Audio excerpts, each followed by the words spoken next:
إن الحمد لله نحمده ونستعينه ونستغفره ونعوذ بالله من شرور أنفسنا ومن سيئات أعمالنا من يهد الله فلا مضل له ومن يضلل فلا هادي له وأشهد أن لا إله إلا الله وحده لا شريك له وأشهد أن محمدا عبده ورسوله أما بعد فإن خير الحديث كتاب الله وخير الهدي هدي محمد صلى الله عليه وسلم وشر الأمور محدثاتها وكل محدثة بدعة وكل بدعة ضلالة وكل ضلالة في النار. أعوذ بالله السميع العليم من الشيطان الرجيم. بسم الله الرحمن الرحيم. يا أيها الذين آمنوا اتقوا الله حق تقاته ولا تموتن إلا وأنتم مسلمون. يا أيها الناس اتقوا ربكم الذي خلقكم من نفس واحدة وخلق منها زوجها وبث منهما رجالا كثيرا ونساء واتقوا الله الذي تساءلون به والأرحام إن الله كان عليكم رقيبا. يا أيها الذين آمنوا اتقوا الله وقولوا قولا سديدا يصلح لكم أعمالكم ويغفر لكم ذنوبكم ومن يطع الله ورسوله فقد فاز فوزا عظيما. وعن ابی موسیٰ الاشعری رضی اللہ تعالیٰ عنہ قال قال رسول اللہ صلی اللہ علیہ وسلم کمل من الرجال کثیر ولم يكمل من النساء الا آسیہ امرأة فرعون ومریم ابنة عمران وفضل عائشہ على سائر النساء كفضل الثريد على سائر الطعام رواہ البخاری. وقال النبي صلى الله عليه وسلم الدنيا كلها متاع وخير متاع الدنيا المرأة الصالحة رواہ مسلم. تمام قسموں کی تعریفات اللہ رب العالمین وحدہ لا شریک کے لیے لائق و زیبا ہے، جو ساری کائنات کا تنہا خالق و مالک ہے، اور بے شمار درود و سلام ہوں اللہ کے آخری نبی جناب کریم محمد رسول اللہ صلی اللہ علیہ وسلم کی ذات مقدسہ پر. محترم سامعین، عزیز ماں اور بہنوں،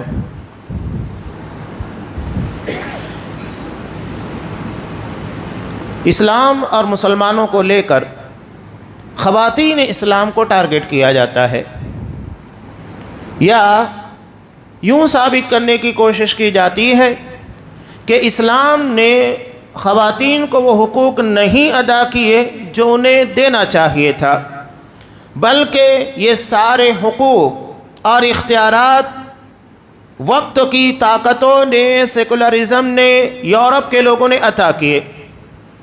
حالانکہ حقیقت یہ نہیں ہے. حقیقت یہ ہے کہ ایک عورت جو آج اپنے شوہر کی اطاعت و فرمانبرداری اور اس کی زوجیت کے انکار کرتی ہے، وہ بقیہ دنیا کے تمام انسانوں کی بات مانتی ہے. وہ سیکریٹری بن کر سارے لوگوں کے خواہشات کو پوری کرے گی، جو کہیں گے خاموشی کے ساتھ سنے گی، ان کے خلاف کوئی جملہ استعمال نہیں کرے گی. اگر کسی جگہ پر اس کو آفس کے اندر سیکریٹری بنا دیجئے، کسی دکان کے پر بنا دیجئے، سب چیزیں آپ کو نظر آتی ہیں. اصل میں ان لوگوں کے ایک ایک حصے کا بیوپار کیا جاتا ہے اور ان کی جوانی کو استعمال کیا جاتا ہے، کچھ بھی نہیں اس کے علاوہ. اسلام نے ان لوگوں کو تقدس عطا کیا، احترام عطا کیا. بلکہ اگر ہم خواتین اسلام کے بارے میں پڑھیں تو پتہ لگے گا کہ اسلام کی ابتدا سے ہی خواتین نے اسلام کی ترویج اور نشر و اشاعت میں جو کردار ادا کیا ہے وہ ہماری ماؤں اور بہنوں کے لیے نمونہ ہے. افسوس کے ساتھ یہ کہنا پڑتا ہے کہ آج ہماری مائیں اور بہنیں جو گلیمر کی دنیا کو دیکھنے لگی ہیں، چاہے وہ سیریل کے نام کے پر ہو، فلموں کے نام کے پر، جہاں انہیں ایک الگ دنیا دکھائی جاتی ہے، ایک ایسی دنیا جو حقیقی دنیا سے بالکل جدا ہوتی ہے، اس کا حقیقی دنیا سے کوئی تعلق نہیں ہوتا. سیریلوں میں صرف جھگڑے دکھائے جاتے ہیں، سازشیں دکھائی جاتی ہیں، کس طرح کسے نقصان پہنچانا چاہیے. بہو اپنی ساس کے خلاف، ساس اپنی بہو کے خلاف لگی ہوئی ہے، نند اپنی بھوج کے خلاف لگی ہوئی ہے. یہ اسلامی تعلیم نہیں ہے. اور ان چیزوں کے دیکھنے کے بعد نتیجہ کیا ہوتا ہے کہ وہ اثرات ہمارے گھریلو زندگی کے اندر پڑتے ہیں. بچوں کے پر پڑتے ہیں، ہماری ماں اور بہنوں کے پر پڑتے ہیں، اور وہی دنیا جو کہ سیریلوں کے اندر، فلموں میں دکھائی جاتی ہے، اس کی طلب اور خواہش ہماری مائیں اور بہنیں دنیا میں رکھتی ہیں، جو کہ حقیقی دنیا سے بالکل جدا ہے۔ اس کی بنیاد کے پر بہت سارے اختلافات، بہت سارے مسائل پیدا ہوتے ہیں۔ تو اس طرح کی جھوٹی گلیمر کی دنیا سے نکل کر حقیقی دنیا میں آنے کی کوشش کیجیے۔ اللہ تبارک و تعالیٰ نے دنیا کو دارالامتحان بنایا، امتحان کی جگہ۔ یہاں ہر کسی کا امتحان ہو رہا ہے، چاہے مرد ہو، خواتین ہو، بوڑھے ہوں، بچے ہوں۔ جب ہمارے ذہن و دماغ کے اندر یہ بات بٹھا دی گئی ہے کہ ہمیں یہاں امتحان دینا ہے، ایگزام کے لیے ہم کو بھیجا گیا ہے، کسی کو علم کی بنیاد پر، کسی کو مال و دولت کی بنیاد پر، کسی کو حسب و نسب کی بنیاد پر، کسی کو اللہ خوبصورتی دے کر، کسی کو نہیں دے کر آزماتا ہے۔ تو یہ آزمائشیں جدا جدا شکل کی ہے، اور دنیا کی ان چیزوں کی بنیاد کے پر جو ہم سمجھتے ہیں، مال و دولت، حسن و جمال، دنیاوی عزتیں، یہ ساری چیزیں ہماری نجات کا ذریعہ نہیں ہیں، بلکہ ہماری نجات اللہ تبارک و تعالیٰ نے صرف تقوی کے پر رکھی ہے، اور یہ ہمارے اختیار میں دیا گیا۔ ہر کوئی تقوی کو حاصل کر سکتا ہے، متقی بن سکتا ہے، اس کے لیے کوشش کر سکتا ہے۔ آپ صلی اللہ علیہ وسلم نے صاف کہا، من بطأ بہ عملہ لم یسرع بہ نسبہ، اگر کوئی اپنے عمل کی بنیاد پر پیچھے رہ گیا تو وہ اپنے خاندان اور حسب نسب کی بنیاد پر آگے نہیں جا سکتا۔ اللہ وہاں یہ نہیں دیکھا گا کہ فلاں برادری، فلاں علاقہ یا اس طرح امتیازی حیثیت رکھنے والا ہے، اس کو جنت عطا کی جائے، نہیں، جنت کے فیصلے اللہ نے تقوی کی بنیاد کے پر رکھے ہیں۔ ان اکرمکم عند اللہ اتقاکم۔ اپنے رول ماڈلز کو صحابیات کے اندر دیکھیے کہ صحابیات نے کس طرح اسلام کی خدمت انجام دی، وہ ہمارے لیے اصل نمونہ ہیں، اور قرآن مجید نے انہی لوگوں کو خواتین کے لیے، ماں اور بہنوں کے لیے، دنیا کی تمام عورتوں کے لیے نمونہ بنایا، کسی اور کا نمونہ نہیں بنایا۔ یہ جو چند ٹکوں کے عوض اپنے جسم کو، اپنی عزتوں کو پامال کرتی ہیں، وہ ہمارے لیے نمونہ ہوں گی۔ جن کی اپنی گھریلو زندگی مختلف قسم کے تنازعات، اختلافات اور بگاڑ کا شکار ہوتی ہیں، یہ ہمارے لیے نمونہ بنے گی۔ یہ ہماری ماں اور بہنوں کو سکھائیں گی کہ تمہیں گھر میں کیسے رہنا چاہیے، اپنے شوہر کی اطاعت و فرما برداری کس طرح کرنا چاہیے۔ نہیں، جو پیسوں پر اپنے کردار کو بیچتے ہیں، یہ ہمیں سکھائیں گی کہ زندگی کس طرح گزاری جائے۔ جن کی زندگی کا مقصد سوائے عزت کے، شہرت کے، دولت کے کوئی اور چیز نہیں ہوتی، اگر یہ نہ ملے تو وہ اپنی ساری چیزوں کو طے کر دیں۔ میں نمونے کے طور پر چند خواتین اسلام کا نام لینا اور ان کی زندگی کے کچھ گوشوں کو پیش کرنا چاہتا ہوں کہ اسلام کی سربلندی، نشر و اشاعت اور اسلام کو آگے بڑھانے میں خواتین اسلام کا کتنا بڑا کردار رہا ہے۔ یہ ناممکن چیز ہے کہ صرف مرد ہی ساری صلاحیتیں اور خدمات اسلام کے لیے انجام دے۔ ہمارے بچوں کی پرورش کرنے والی اور ہمارے گھر کی دیکھ ریکھ کرنے والی 24 گھنٹہ اگر کوئی ہے تو ہماری مائیں اور بہنیں ہوتی ہیں۔ تربیت کی سب سے بڑی ذمہ داری ان کے کاندھوں کے پر رکھی گئی ہے، اسی بنیاد کے پر ان کے مقام کو بھی زیادہ بڑا رکھا گیا ہے۔ جو اعزاز اللہ نے ان لوگوں کو عطا کیا وہ باپ کو نہیں عطا کیا، بلکہ روپے میں 4 آنے 1/4 یہ باپ کو دیا گیا، اور اس کے مقابلے میں ماں کو 3 گنا زیادہ درجہ عطا کیا گیا، اس کی اپنی محنت اور اس کی قربانیوں کی بنیاد پر۔ خواتین اسلام کا جب نام آتا ہے، سب سے پہلا نام حضرت خدیجہ رضی اللہ تعالیٰ عنہ کا۔ انہوں نے نبی کریم صلی اللہ علیہ وسلم کی تجارت، ایمانداری، صداقت و امانت کی بنیاد کے پر خود رشتہ بھیجا۔ یہ بہت اہم چیز ہے۔ اسلام نے ہمیں اجازت دی، خواتین اگر اپنی پسند کا، جو کہ دین اور اخلاق کی بنیاد کے پر رشتہ پسند کیا گیا ہو، کوئی اور بنیاد پر نہیں، یہ اپنے رشتے کو پیش کر سکتی ہیں۔ حضرت خدیجہ رضی اللہ تعالیٰ عنہ نے نبی کریم صلی اللہ علیہ وسلم کے لیے رشتہ بھیجا۔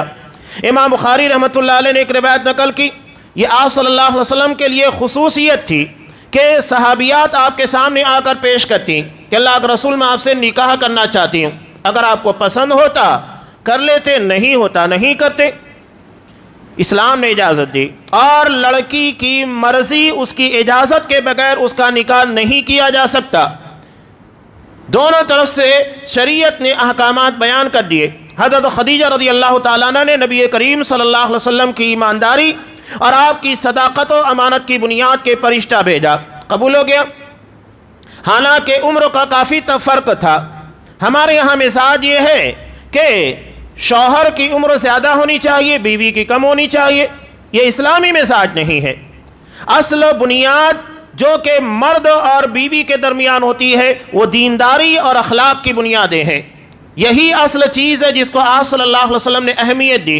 امام ترمذی، امام ابو داؤد رحمۃ اللہ علیہ نے جو روایت نقل کی، کہا اذا اتاکم من ترضون دینا وخلقا فزوجوا، اگر تمہارے پاس کسی ایسے شخص کا پیغام نکاح آتا ہے جس کے دین اور اخلاق کو تم پسند کرتے ہو، نکاح کر دو۔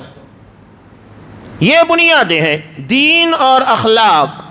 دین کی بنیاد کے پر اس کا مذہب، اس کا عقیدہ، اس کی فکر صحیح ہوگی، اور اخلاق کی بنیاد کے پر اس کی رہائشی زندگی بہتر ہوگی، جو کہ ازدواجی زندگی کے اندر بہت اہمیت رکھتی ہے۔ آپ صلی اللہ علیہ وسلم نے انہی چیزوں کو اہمیت دی۔ بہرحال انہوں نے پیغام میں نکاح بھیجا، قبول کر لیا گیا۔ آپ صلی اللہ علیہ وسلم کی عمر 25 سال ہے اور یہ 40 سال کی بیوہ خاتون تھی۔ اللہ نے جنہیں مال و دولت بہت عطا کیا تھا، تجارت کیا کرتی تھی۔ خواتین بھی تجارت کر سکتی ہے، اللہ نے مال اگر ان کو عطا کیا ہے شرعی حدود کے اندر رہ کر، اسلام ان کو منع نہیں کرتا۔ حضرت زینب رضی اللہ تعالیٰ عنہ شہد کا کاروبار کیا کرتی تھی۔ آپ صلی اللہ علیہ وسلم روزانہ عصر کی نماز کے ادا کرنے کے بعد انہی کے گھر پر تشریف لے جاتے، جب ساری ازواج مطہرات کے پاس جاتے ان کے پاس بھی جاتے، شہد کا شربت تناول فرمایا کرتے تھے، نوش فرمایا کرتے تھے۔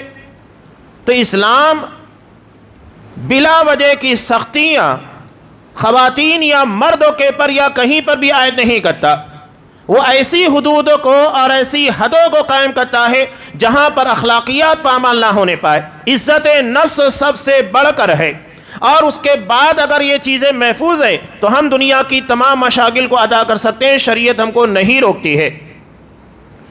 آپ صلی اللہ علیہ وسلم نے نکاح کیا، نکاح ہوا۔ 15 سال کی ازدواجی زندگی کے بعد آپ صلی اللہ علیہ وسلم کی زندگی میں انقلاب آیا۔ آپ کے سر کے پر تاج رسالت رکھا گیا، آپ کو نبی بنایا گیا۔ آپ صلی اللہ علیہ وسلم کے پر جب یہ بار گرا رکھا گیا تو بہت زیادہ آپ صلی اللہ علیہ وسلم ذہنی طور پر ڈسٹرب ہوئے۔ حضرت جبرائیل نے پہلی مرتبہ انہیں دبوچ کر قرآن مجید کی وحی سنائی، اللہ کا پیغام سنایا۔ آپ صلی اللہ علیہ وسلم گھبرائے ہوئے آئے اور کہا کہ دثرونی دثرونی، مجھے چادر اڑا دو، مجھے اپنی جان کے جانے کا خطرہ محسوس ہو رہا ہے۔ آپ سمجھ نہیں پائے کہ یہ کیا ہو رہا ہے میرے ساتھ۔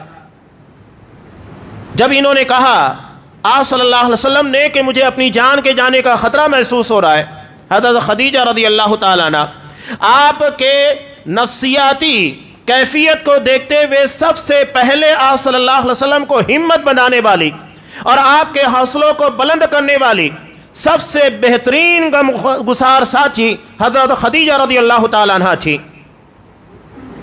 کہا کہ کلا لا یخزیک اللہ ابدا، ہرگز نہیں، اللہ تبارک و تعالیٰ تمہیں ضائع نہیں کرے گا۔ یہ کیسے سوچ رہے ہو کہ تمہاری جان جا سکتی ہے یا تمہیں اپنی جان کے پر کسی قسم کا خطرہ محسوس ہو رہا ہے؟ نہیں ہو سکتا، اللہ تمہیں ضائع نہیں کرے گا۔ کیوں نہیں ضائع کرے گا؟ اس لیے کہ آپ یتیموں کا سہارا ہیں، آپ بیواؤں کی خدمت کرنے والے، آپ مظلوموں کا سہارا اور ان کی زندگی کے اندر آنے والی مشکلات کے دور کرنے والے۔ اللہ نے تمہیں ساری چیزیں عطا کی، آپ لوگوں کے لیے ملجا و ماوا ہیں اور ان کی زندگی کے پریشانیوں کو حل کرنے والے ہیں۔ تو یہ کیسے ہو سکتا ہے کہ اللہ آپ کو ضائع کرے؟ نہیں ہو سکتا۔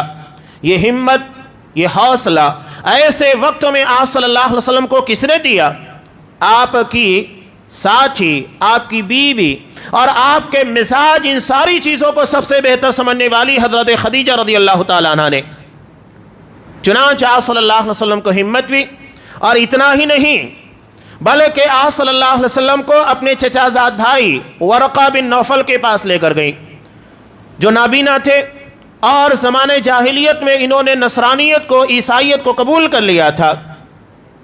آپ صلی اللہ علیہ وسلم گئے، جانے کے بعد اپنی کیفیت کو بیان کیا، حضرت جبرائیل کا تذکرہ کیا، تو انہوں نے کہا کہ یہ تو وہی ناموس اکبر ہے، فرشتہ ہے جو حضرت موسیٰ علیہ السلام کے پر آیا تھا، اللہ کا پیغام لے کر، تورات کو لے کر آیا تھا۔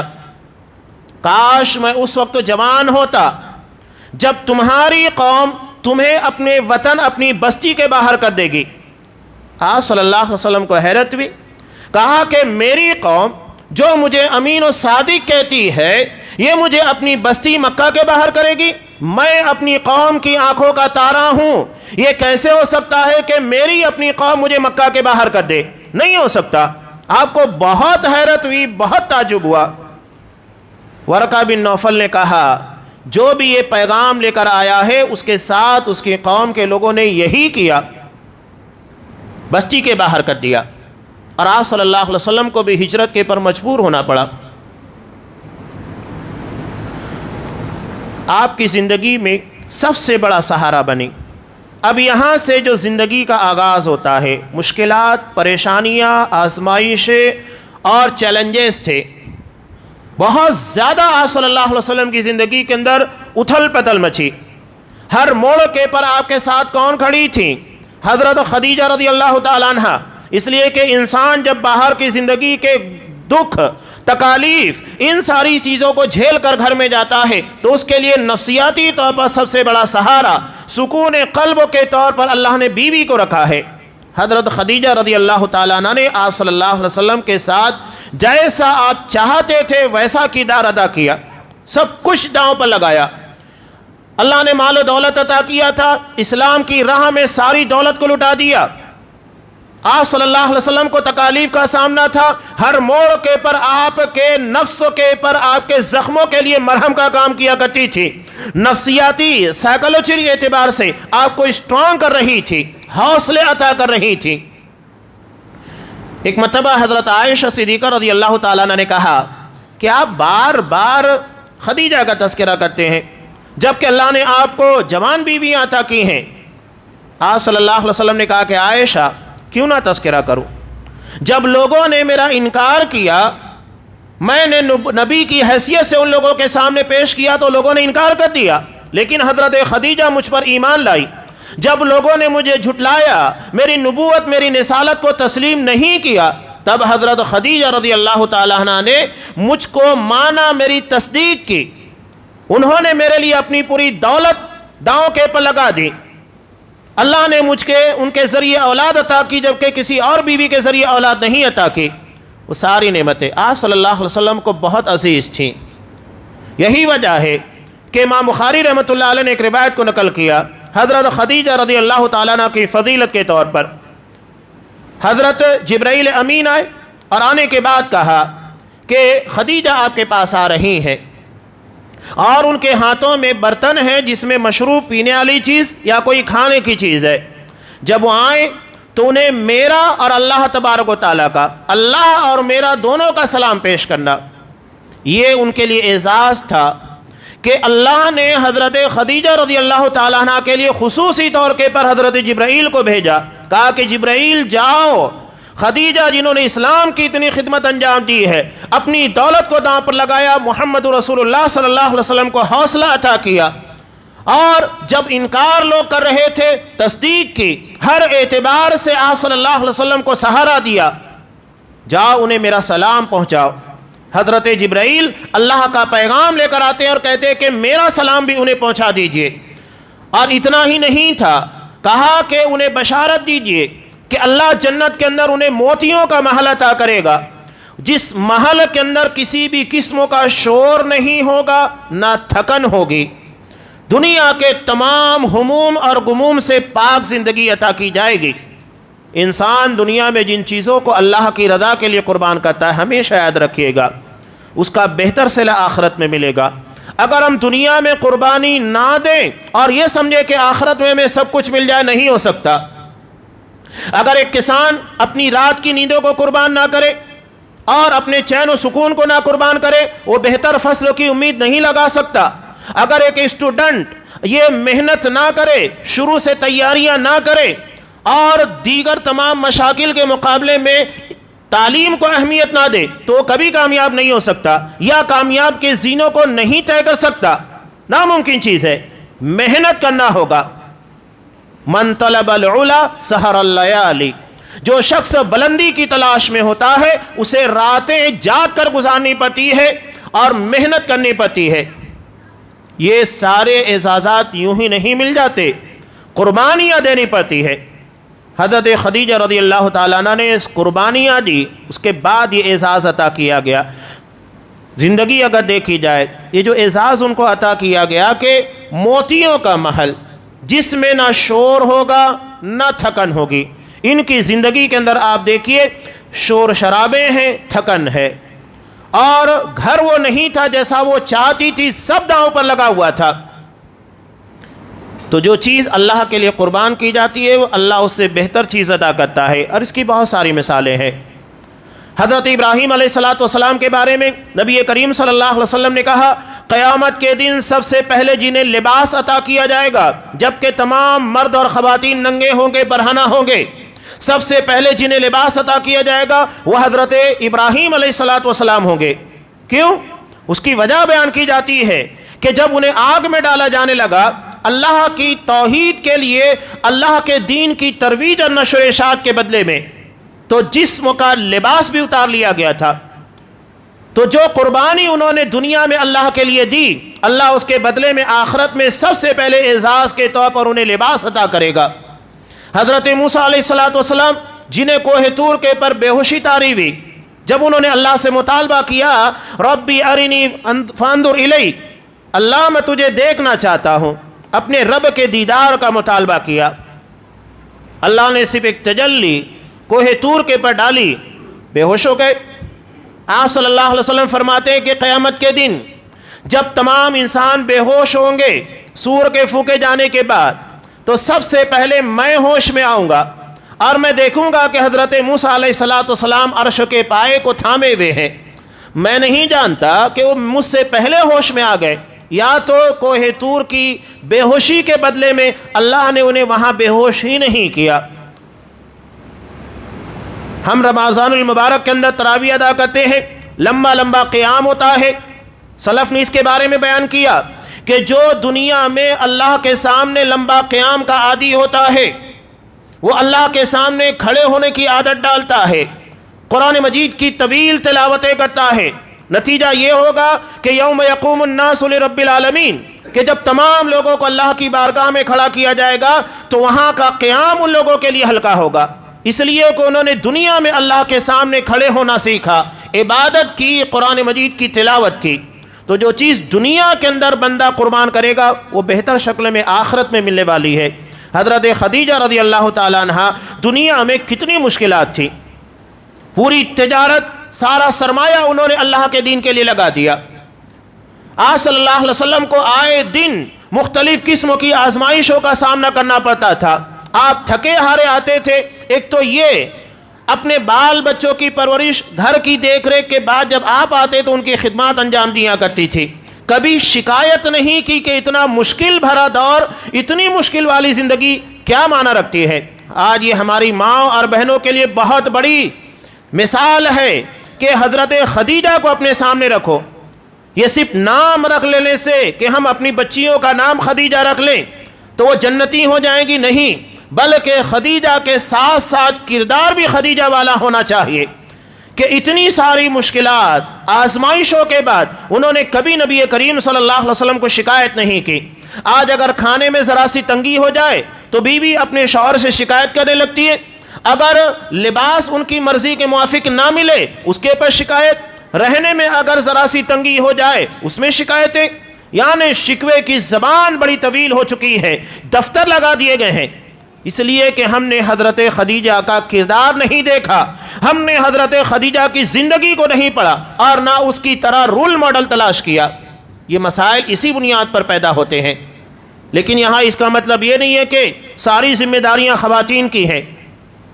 اگر ہماری بیویوں کی ذمہ داری ہے کہ وہ خدیجہ بنے، عائشہ بنے، فاطمہ بنے، صفیہ بنے، تو پھر شوہروں کی بھی ذمہ داری ہے کہ وہ نبی کریم صلی اللہ علیہ وسلم کے مطابق اپنی زندگی گزاریں اور ابو بکر صدیق کی طرح زندگی گزارنے کی کوشش کریں۔ شوہر بنے تو محمد رسول اللہ صلی اللہ علیہ وسلم کو ماڈل کے طور پر استعمال کریں۔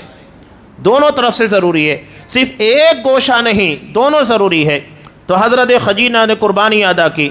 اس کے بعد 3 سال زندگی کا انتہائی تکلیف تھا شیب ابی طالب کا۔ جب آپ صلی اللہ علیہ وسلم کے خانوادے کا بائیکاٹ کیا گیا، بنو ہاشم کا، نتیجہ کیا ہوا؟ کھانے کی چیزوں کو روک لیا جاتا، بچے چمڑا چورسنے کے پر مجبور ہو چکے تھے۔ علاوہ ازیں آپ صلی اللہ علیہ وسلم کو بار بار اپنی جان کا خطرہ تھا۔ ان ساری مشکل بھری زندگی ہم نے لاک ڈاؤن کے اندر دیکھا، کچھ ہی مہینے تھے جو انتہائی سخت تھے۔ حالات کیا ہو گئے تھے؟ حضرت خدیجہ رضی اللہ تعالیٰ عنہ نے نبی کریم صلی اللہ علیہ وسلم کے ساتھ 3 سال گزارے، جہاں پر کھانے کے لیے پینے کے لیے کچھ نہیں مل رہا تھا، بچوں کو چمڑا بھگا کر چوسنے کے لیے دیا جاتا تھا۔ یہ زندگی تھی۔ لیکن شکایت آپ بیان کر دیجئے کہ انہوں نے کبھی شکایت کی ہو، کبھی آپ کو نہیں ملے گا کہ آپ صلی اللہ علیہ وسلم کو شکوہ کیا ہو کہ سب تمہاری وجہ سے ہو رہا ہے، یہ سارا دین اور یہ معاملات کی ذمہ داری آپ نہیں اٹھاتے تو یہ تکالیف ہم کو نہیں اٹھانا پڑتا۔ نہیں، کہیں شکوہ نہیں ہے۔ ساری چیزوں کو ہنستے مسکراتے ہوئے برداشت کیا، اور اسی کے نتیجے میں اللہ نے اتنی بڑی بشارت عطا کی، اتنا بڑا اعزاز انہیں عطا کیا۔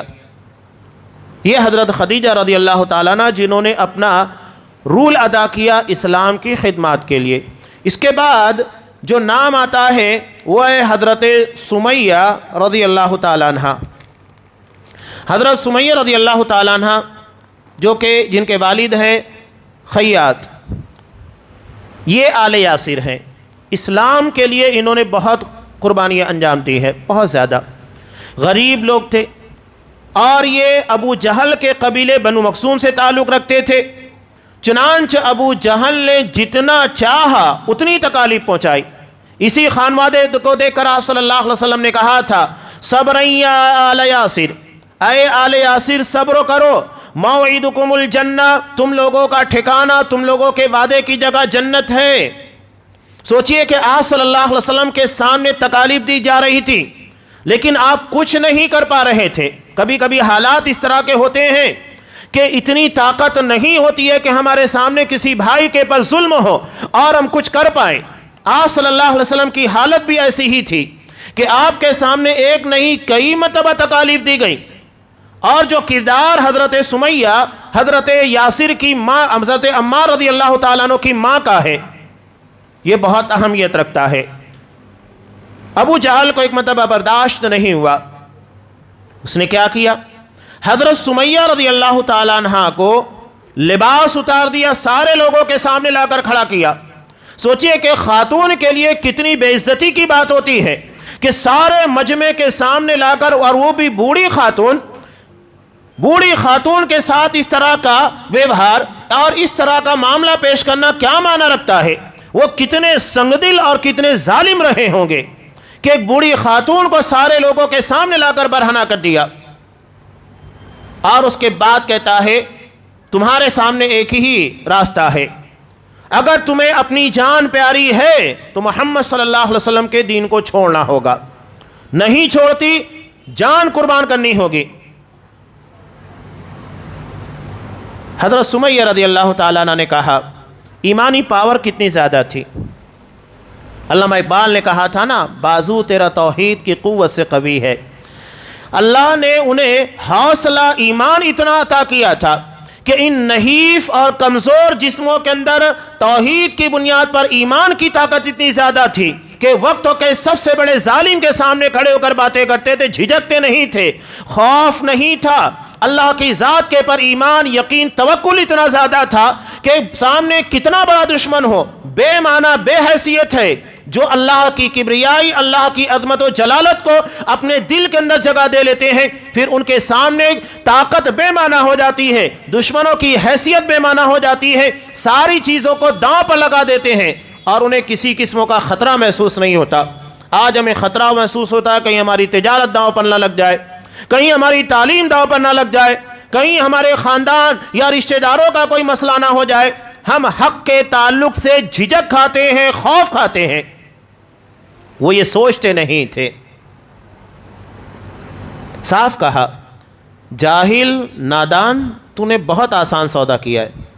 اگر اس ایمان کے تحفظ کے لیے 100 جانیں اگر اللہ دے دیتا اور انہیں قربان کرنا پاتا، قربان کرتے، ڈرتے نہیں، قربان کر دیے جاتے۔ ایمان اتنا اہمیت رکھتا ہے، ایمان کی اہمیت کو سمجھیے، لوگ اسے بے معنی بے حیثیت سمجھتے ہیں۔ اصل قیمت ایمان کی ہے، جو عقیدہ توحید اور منہجیت کے نام کے پر جانا جاتا ہے۔ اگر یہ سلامت نہیں ہے تو دنیا کچھ بھی ہو جائے اور دنیا میں جو کچھ بھی مل جائے سب بے معنی بے حیثیت ہے۔ آپ صلی اللہ علیہ وسلم نے وعدے کہا، مسلم کی روایت، لا تدخلون الجنہ حتی تؤمنوا، بغیر ایمان کے کوئی شخص جنت میں داخل نہیں ہوگا۔ اور ایمان کیسا ہونا چاہیے؟ ایمان اللہ کے یہاں پر کمزور نہیں چلے گا، ملاوٹی نہیں چلے گا، ایمان پیور ہونا چاہیے، بالکل پیور، ذرہ برابر شرک کی آمیزش، بدعات اور خرافات اللہ کے یہاں قابل قبول نہیں ہے۔ وہ صاف کہتا، الذین آمنوا ولم یلبسوا ایمانہم بظلم، جو ایمان لائے اور ایمان لانے کے بعد انہوں نے کسی قسم کی ملاوٹ نہیں کی، مکسنگ نہیں کی، انہی لوگوں کے لیے دنیا میں امن ہے اور یہی ہدایت کے پر ہے، یہی اللہ کی جنت کے مستحق بنیں گے۔ آپ نے صاف کہا کہ بغیر ایمان کے کوئی شخص اللہ کی جنت میں داخل نہیں ہوگا۔ یہاں ہمارے ایمان، راستہ اگر بلی کاٹ دے ڈگمگانے لگتا ہے، اگر ہمیں کسی پیر ولی بزرگوں کے نام پر ڈرا دے تو کانپنے لگ جاتے ہیں، کہیں پتھروں کے نگینے کے پر ہماری تقدیر، ہمارا ایمان بکتا ہے۔ اتنا کمزور صحابہ نے جس ایمان کے تحفظ کے لیے جانوں کو قربان کر دیا، مال قربان کر دیا، اپنی پوری پراپرٹی مشرکین کے حوالے کر دی، ہم نے اس کو اتنا کمتر، اتنا حقیر سمجھ لیا ہے۔ یہ ایمان ہمیں جنت تک لے کر جائے گا اور ہم سمجھتے ہیں کہ اتنی معمولی چیز ہے۔ صحابہ کی زندگی پڑھیے تو سمجھ میں آئے گا اس کی اہمیت کیا ہے۔ ہجرت کے واقعات میں سب سمجھ میں آئے گا۔ صہیب رومی رضی اللہ تعالیٰ عنہ نے پوری پراپرٹی ان کے حوالے کی، کہا کہ ٹھیک ہے سب لو لیکن مجھے مدینہ جانے دو۔ عقیدہ اور ایمان، ان چیزوں کا تحفظ سب سے زیادہ اہمیت رکھتا ہے۔ حضرت سمیہ رضی اللہ تعالیٰ عنہ نے کہا کہ ٹھیک ہے، تو نے بہت آسان سودا کیا ہے۔ اس کے بعد اسے برداشت نہیں ہوا، سیدھا نیزہ اٹھاتا ہے، شرمگاہ کے پر وار کرتا ہے۔ حضرت حضرت سمیہ رضی اللہ تعالیٰ عنہ شہید ہو جاتی ہیں۔ جب بھی اسلام کی راہ میں سب سے پہلے خون بہانے والی خاتون کا تذکرہ ہوگا، سمیہ کا نام آئے گا۔ جب اسلام کی راہ میں ایک بوڑھی خاتون کا تذکرہ ہوگا جس نے اپنے ایمان کے تحفظ کے لیے جان کو قربان کر دیا، سمیہ کا نام آئے گا۔ جب ایک دلیر خاتون کا نام دنیا میں پیش کیا جائے گا جو وقت کے ظالم کے سامنے آنکھ میں آنکھیں ڈال کر باتیں کر رہی تھی، سمیہ کا نام آئے گا۔ یہ دلیر بہادر خاتون حضرت سمیہ رضی اللہ تعالیٰ عنہ، اسلام کی راہ میں سب سے پہلے بہایا جانے والا خون حضرت سمیہ رضی اللہ تعالیٰ عنہ کا تھا۔ یہ ہماری ماؤں اور بہنوں کے لیے بہت اہمیت رکھتا ہے۔ یہ غیرت کہاں سے پیدا ہوئی؟ یہ طاقت کہاں سے آئی؟ ایمان کی بنیاد پر، اسلام کی بنیاد پر۔ آج کتنے افسوس کی بات ہے، ہماری بچیاں، ہماری بہنیں ایک غیر مسلم سے رابطہ بنائے اور ان سے نکاح کرے، شادیاں کرے، ماں باپ کو ٹھکرا دے۔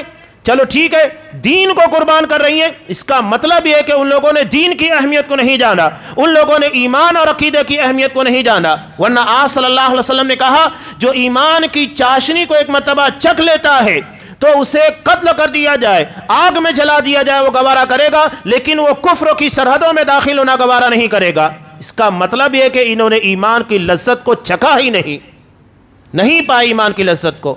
اور یہ ہماری اپنی کوتاہی ہے کہ ہم نے وہ ماحول نہیں عطا کیا جہاں سے انہیں ایمان کی اور دین کی تعلیمات ان لوگوں تک پہنچائی جا سکے، چاہے وہ خطبات جمعہ ہو، عام دروس ہو، ساری چیزیں ہم نے مسجد کے دروازے بند کیے، مالز کے دروازے کھول دیے، ہم نے ان لوگوں کو جمعہ سے روکا، تراویح سے روکا، بازار اور مارکیٹ کے لیے چھوڑ دیا۔ نتیجہ کیا ہے جو ہمارے سامنے ہے؟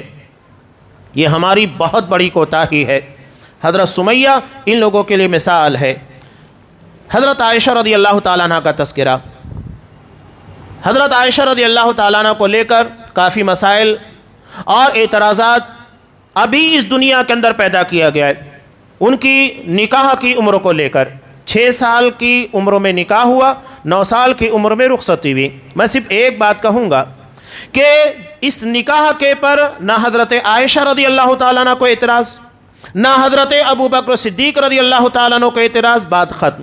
آگے بھی میں کہہ رہا ہوں، مشرکین مکہ اور یہود اور اطراف میں رہنے والے قبائل جو ہمہ وقت تو اسلام اور مسلمانوں کے خلاف کچھ نہ کچھ شوشے چھوڑتے تھے، شبہات پیدا کیا کرتے تھے، اعتراضات کیا کرتے تھے، کیا کبھی کسی یہودی، کسی مشرک یا تو کسی مکہ کے رہنے والے اسلام دشمن کو آپ نے دیکھا کہ اس نے اس پر اعتراض کیا ہو؟ نہیں کیا ہے۔ حالانکہ وہ بدترین دشمن تھے آپ صلی اللہ علیہ وسلم کے، چاہتے تو بہت اعتراض کرتے۔ اس کا مطلب یہ ہے کہ یہ کلچر، یہ تہذیب ان لوگوں کے اندر تھی، تبھی انہوں نے اعتراض نہیں کیا۔ اور پلٹ کر ہم بھی کہتے ہیں کہ تمہارے اپنے دیوی دیوتاؤں کے بارے میں جسے تم مانتے ہو، تسلیم کرتے ہو، تمہارے اپنے قول، تمہارے اپنے پنڈت کہتے ہیں کہ ان کی عمر کیا تھی؟ سیتا جی کی عمر بتائی جاتی ہے کہ 6 سال تھی، اور رام جی کی عمر بتائی جاتی ہے 15 سال ہے۔ یہ تمہارے اپنے بیان کرتے ہیں۔ خیر، یہ ہمارا موضوع نہیں ہے، یہ ایک بے معنی فضول قسموں کا سوال ہے۔ حضرت عائشہ رضی اللہ تعالی عنہ آپ صلی اللہ علیہ وسلم نے جن کی فضیلت کے طور پر بیان کیا کہ میں نے روایت خطبہ مسنونہ کے فوراً بعد پیش کی تھی، امام بخاری رحمۃ اللہ علیہ نے روایت کیا، کمل من الرجال کثیر، لوگوں میں مردوں کے اندر کامل یعنی کمپلیٹ مرد بہت سارے گزرے ہیں۔ سارے انبیاء کمپلیٹ تھے، اصحاب کرام کمپلیٹ مین تھے، یعنی مکمل، جن کی زندگی کے اندر خامیاں بہت ہی کم تھی، نہ کے برابر، اور انبیاء تو معصوم عن الخطا ہوتے ہیں۔ لیکن عورتوں میں کمپلیٹ بہت کم گزری ہیں۔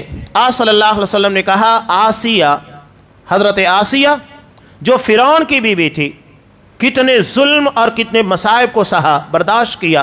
وقت کا وہ ظالم جس نے اپنے سنگھاسن، اپنی حکومت کی بقا کے لیے ہزاروں بنی اسرائیل کے بچوں کو قتل کروا دیا تھا، اس کی بیوی کیا ظلم نہیں کیا، لیکن وہ اپنے موقف کے پر، اپنے عقیدہ اور اپنے ایمان پر ڈٹی رہیں۔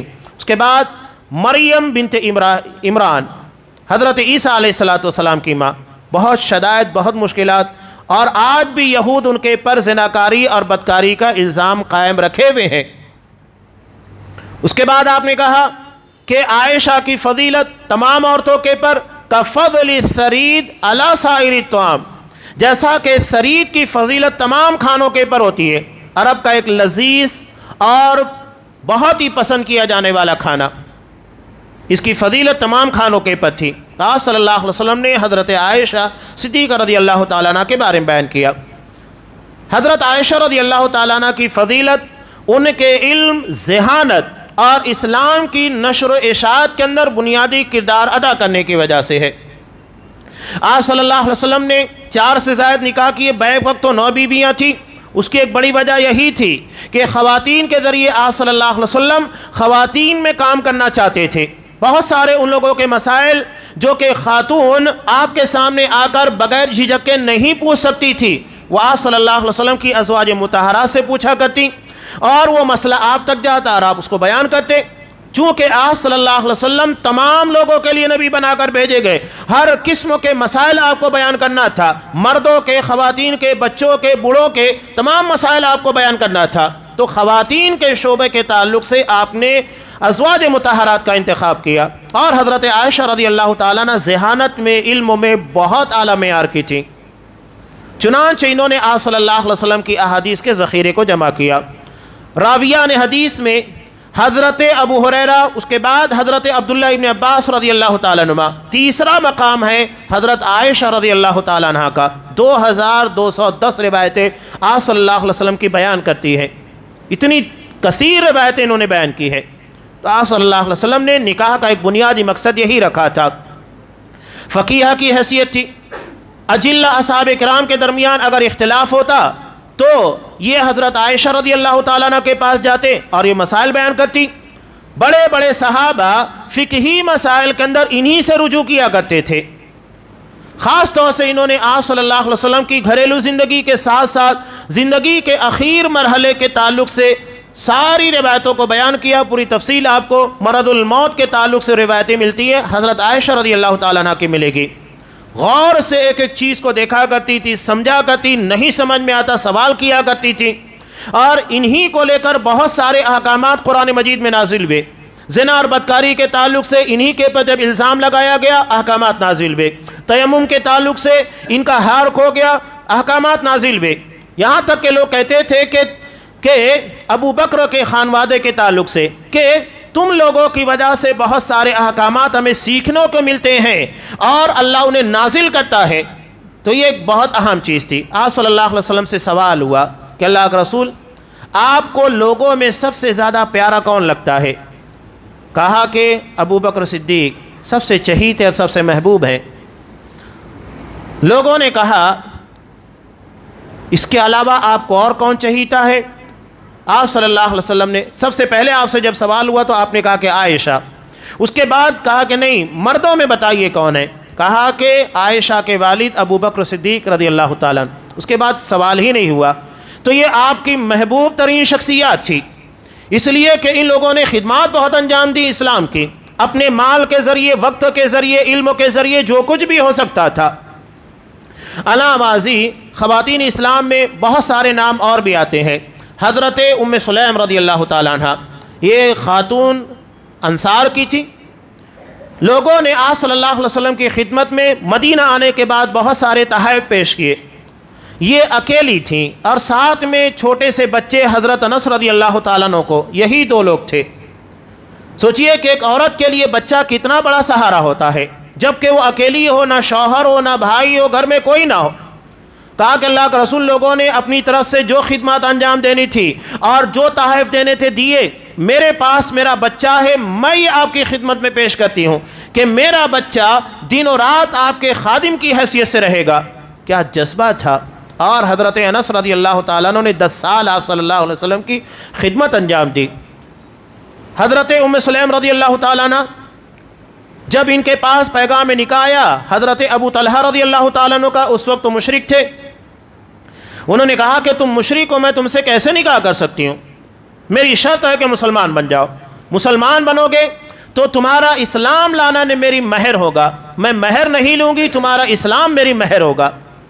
چنانچہ انہوں نے اسلام کو قبول کیا. انہی کے تعلق سے قرآن مجید کے اندر ان کے واقعے کے تناظر کے اندر آیت نازل ہوئی وَيُؤْثِرُونَ عَلَىٰ أَنفُسِهِمْ وَلَوْ كَانَ بِهِمْ خَصَاصَةٌ. وہ اپنی ذات کے پر دوسروں کو ترجیح دیتے ہیں حالانکہ خود زیادہ محتاج ہوتے ہیں, ضرورت مند ہوتے ہیں. واقعہ سب کو پتہ ہے, امام بخاری رحمۃ اللہ علیہ نے نقل کیا کہ آپ صلی اللہ علیہ وسلم کی خدمت میں مہمان آئے اور آپ کے پاس ان لوگوں کی خدمت کے لیے کچھ نہیں تھا. حضرت ابو طلحہ نے کہا کہ اللہ کے رسول میرے حوالے کیجئے. گھر جانے کے بعد پتہ چلا ایک آدمی کے کھانے کے برابر کھانا ہے.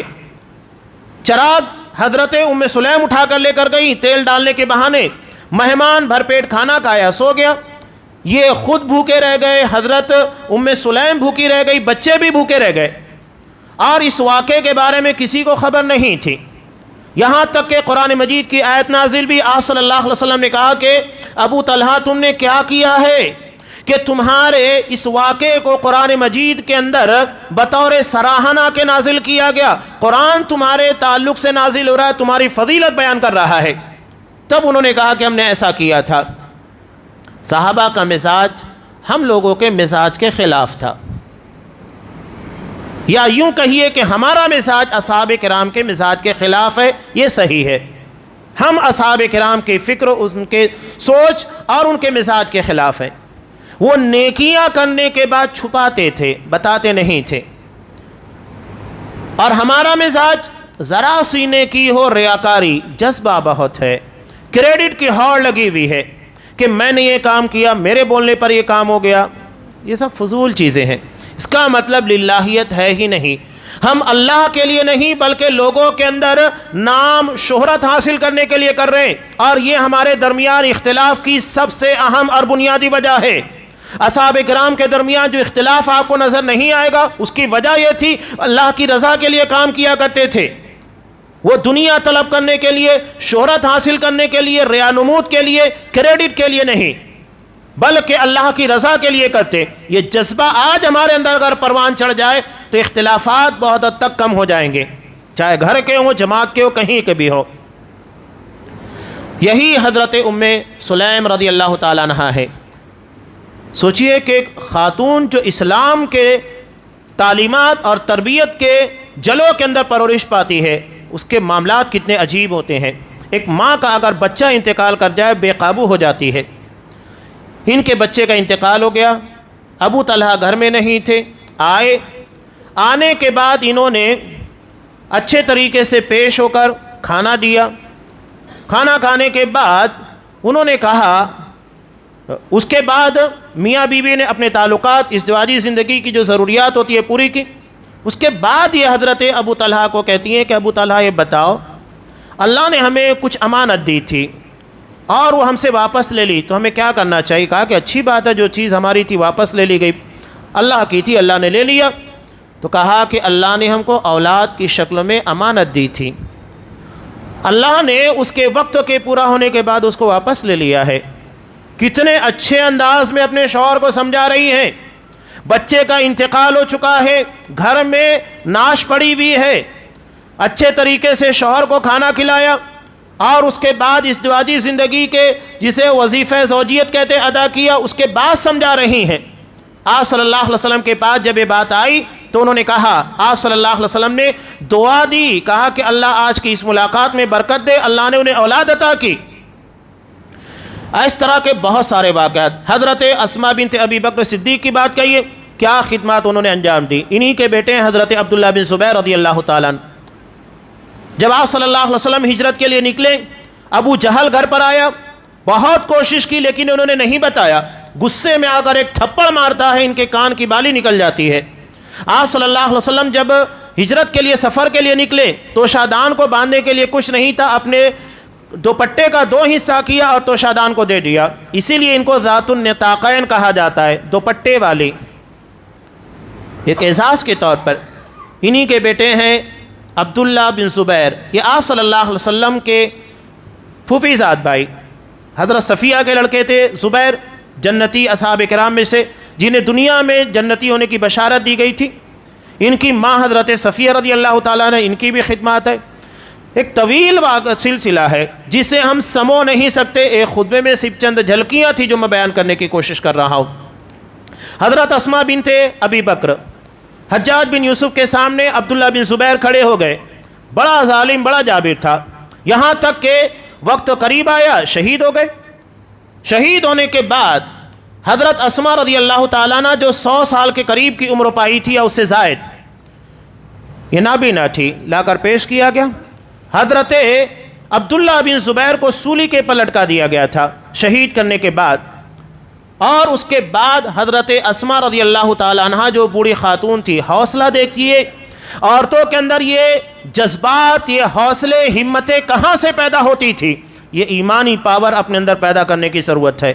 اپنے بیٹے کو سامنے دیکھا کہ سولی کے پر لٹکا دیا گیا ہے، نابینا تھی، بتایا گیا کہ دیکھو تمہارا بیٹا لٹکا ہوا ہے، سولی کے پر اس کو لٹکا دیا گیا ہے۔ کیا جملہ کہا تھا؟ کہا کہ خطیب کے منبر سے اترنے کا وقت نہیں آیا، آج بھی میرا بیٹا تم سب کے اوپر ہے، وہ اوپر ہے، تم نیچے ہو۔ یہ مائیں تھی۔ اس کے بعد اللہ سے دعا مانگی کہ اللہ میرے بیٹے کی عبادتوں کو قبول کر، جو رات کی تنہائیوں میں لوگوں سے چھپ چھپا کر تیرے لیے کیا کرتا تھا، ان سجدوں کو قبول فرما جو رات کی تنہائیوں میں تیرے سامنے گڑگڑاتے ہوئے ادا کرتا تھا۔ یہ مائیں تھی۔ یہ جذبہ ہماری ماں اور بہنوں کے اندر پیدا ہونے کی ضرورت ہے۔ میں آخری واقعہ پیش کر کے اپنی بات کو مکمل کر دیتا ہوں۔ حضرت خنسہ رضی اللہ تعالیٰ عنہ، ان کے تعلق سے بہت سارے واقعات ملتے ہیں۔ اللہ نے ان کو شاعری کے اندر بہت مہارت عطا کی تھی، ملکہ تھا، یہاں تک کہ حضرت حسان بن ثابت رضی اللہ تعالیٰ عنہ ان کے اشعار کے اندر بھی بہت ساری خامیاں نکالا کرتی تھیں۔ اتنا زیادہ انہیں اپنے فن کے پر اور اپنے مہارت حاصل تھی۔ جاہلیت میں ان کے بھائی کا انتقال ہوا، اپنے بھائی کی وفات پر پورا مرثیہ لکھ دیا، دیوان لکھ دیا۔ اتنا غم تھا انہیں اپنے بھائی کی وفات کے پر، لیکن اسلام کے قبول کرنے کے بعد ساری چیزیں تبدیل ہو گئی، پوری کیفیت تبدیل ہو گئی۔ قادسیہ کے موقع کے پر جب دشمن اسلام اور مسلمانوں کے خلاف طاقت میں تھے، پاور میں تھے، اور جنگ کو جیتنا بہت ضروری تھا، ایسے میں اپنے 4 جوان بیٹوں کو کھڑا کرتی ہیں میدان کارزار میں لے جا کر۔ یہ نہیں کہ 4 میں سے 2 کو روک لیا، 2 کو بھیج دیا، چاروں کے چاروں کو بھیج دیا، اور اس کے بعد کہا کہ بیٹو تم سب کے سب اپنے باپ کی اولاد ہو، میں نے تمہارے باپ کے ساتھ کوئی خیانت نہیں کی ہے، اور تمہاری تربیت میں نے کیسے کی ہے یہ تم کو بھی پتا ہے۔ جاؤ، دشمن سامنے موجود ہے، آج کے بعد میں شہیدوں کی ماں کی حیثیت سے زندگی گزارنا چاہتی ہوں، جاؤ تمہارے لیے شہادت کا موقع ہے۔ چاروں جاتے ہیں، چاروں کے چاروں شہید ہوتے ہیں۔ کیسی مائیں تھیں جو اپنے بچوں کو اللہ کی راہ میں شہید ہونے کے لیے بھیجا کرتی تھیں۔ کہاں تو اپنے بھائی کی وفات پر پورا مرثیہ، پوری کتابیں، پورا دیوان تحریر کر دیا جاتا ہے، اور یہاں ایمان کے قبول کرنے کے بعد اپنے بچوں کو اللہ کی راہ میں شہید ہونے کے لیے بھیج رہی ہیں۔ ایک نہیں، 4 بچوں کو۔ جب 4 کے 4 کے بارے میں خبر آتی ہے، چاروں شہید ہو چکے ہیں، اللہ کا شکر ادا کرتی ہیں، چیخنا چلانا، شکوے شکایت نہیں، شکر ادا کرتی ہے الحمدللہ الذی اکرمنی بشہادتہم، کہ ساری تعریفیں اس اللہ کے لیے ہے جس نے ان کی شہادت کے ذریعے دنیا میں مجھے عزت عطا کی۔ یہ مائیں تھیں، یہ خواتین تھیں۔ اسلام ایسے ہی آج ہمارے چوکھٹ تک نہیں پہنچا ہے، ہزاروں کلومیٹر دور، بلکہ دنیا کے سارے علاقوں کے اندر آج جو اسلام کی نشر و اشاعت مسلمان نظر آتے ہیں، اسلام کا نام لیا جاتا ہے، اس میں ہماری مائیں اور بہنوں کا بہت بڑا کردار رہا ہے۔ وہ کردار آج بھی ضروری ہے کہ ہماری مائیں اور بہنیں ادا کریں، نبھانے کی کوشش کریں، لیکن اس کے لیے لازم ہے کہ یہ کردار پڑھیں جو خدیجہ کے ہیں، صفیہ کے ہیں، عائشہ کے ہیں، اسما کے ہیں، ام سلیم کے ہیں، خنسا کے ہیں۔ ان واقعات کو پڑھیں تب وہ چیزیں ہمارے اندر آئے گی۔ اور یہ جو ٹی وی یا دیگر سیریلوں یا کہیں پر بھی ہیں جو رول ہمارے سامنے پیش کیے جاتے ہیں، گلیمر پیش کیا جاتا ہے، یہ صرف بناوٹی دنیا ہے، یہ دھوکے کی دنیا ہے، یہ حقیقی دنیا نہیں ہے۔ حقیقی دنیا وہ ہے جو میں نے آپ کے سامنے پیش کرنے کی کوشش کی ہے۔ اللہ تبارک و تعالی ہماری ماں اور بہنوں کے اندر ویسا جذبہ، ویسا کردار پیدا کرے جو صحابیات کے اندر تھا، اور انہیں بھی اسی جذبے کے ساتھ اسلام کی نشر و اشاعت اور اس کی سربلندی کے لیے خدمات انجام دینے کی توفیق دے جیسا کہ صحابیات نے ادا کیا۔ اللہ ہمیں ایمان دے، تقوی دے، ہمت دے، حوصلہ دے، اور حالات کا مقابلہ کرنے کے لیے استقامت عطا فرمائے۔ ہماری عزتوں کی، جان و مال کی، اور ہماری تجارتوں کی، ہمارے بچوں کی، ماں و بہنوں کی، ہر چیز کی پروردگار حفاظت فرما، جب تک دنیا میں رکھ اسلام کے پر، اور ہمارا خاتمہ ایمان کے پر فرما، آمین۔ بارک اللہ لنا ولکم فی القرآن العظیم ونفعني وإياكم بالآیات والذکر الحکیم، انہ تعالی جواد کریم ملک برؤوف رحیم۔